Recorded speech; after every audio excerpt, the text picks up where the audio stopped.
Meaning of darmstadtium.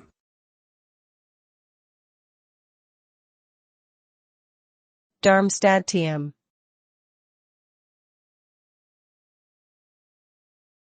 Darmstadtium.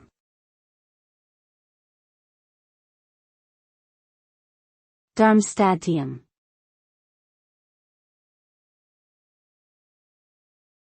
Darmstadtium.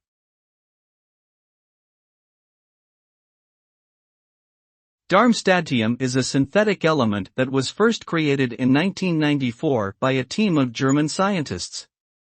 It is a highly unstable and radioactive element with an atomic number of 110.